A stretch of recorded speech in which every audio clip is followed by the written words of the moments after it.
The mute alien girl sat in the corner of the transit station's observation deck every single day at 1400 hours. Her name was Janitor, a member of the ethereal collective, a species that communicated primarily through harmonic resonance and light patterns. She had been stranded on Station Kepler for 6 months when a catastrophic equipment failure damaged her translation matrix permanently. Without her translator, she existed in complete isolation. The other species didn't understand her light patterns. Her harmonic frequencies were inaudible to most beings. She couldn't speak, couldn't write. Her species had no written language. She could only exist in silence, watching the galaxy pass by through reinforced transparent steel. The students from the academy had discovered her first. At first, it was accidental. A dropped nutrient bar that Janitor had carefully picked up and consumed. It became a game. They would gather near her corner, toss food items in her direction, and laugh when she caught them with her ethereal appendages. Some threw things too hard. Some threw food that would make her sick. The cruelty was never quite overt enough to be reportable, just casual, thoughtless mockery of something that couldn't respond. Every day at 14:30, Janitor would be alone again, picking through the debris of their entertainment. Marcus Chun had worked as a janitor at Station Kepler for 3 years.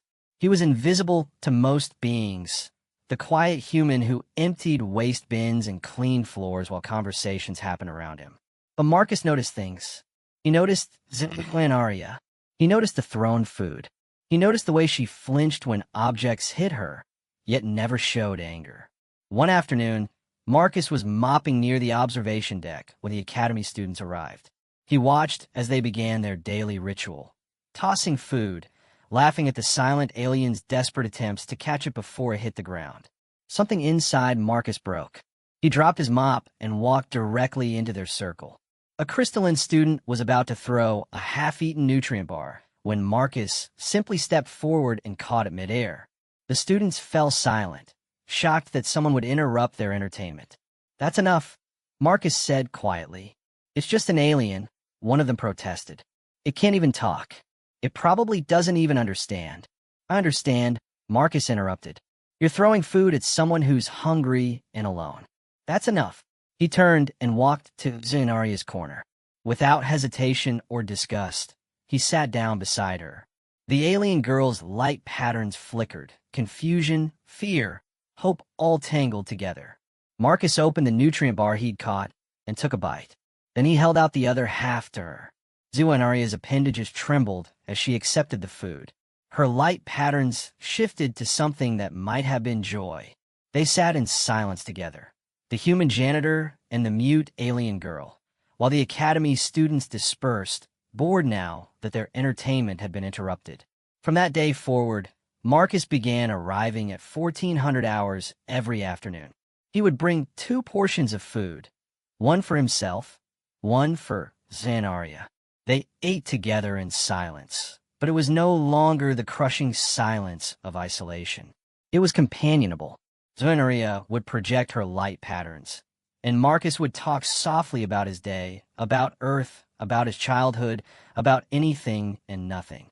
The alien girl couldn't understand his words, but she understood his presence. Other station residents began to notice. A few joined them, then a few more. Within weeks, the corner of the observation deck had transformed into an informal gathering space. Beings from different species started bringing food, sitting together, communicating in whatever way they could, through gesture, through technology, through the simple act of being present with one another. One day, a repair crew finally arrived to fix Janitor's translation matrix. The engineers worked carefully, restoring her ability to interface with the station's systems. When the repairs were complete, her first words, transmitted through the newly restored matrix in perfect universal standard, were directed at Marcus. "Thank you," the voice said, strangely musical. "I was alone. You made me not alone."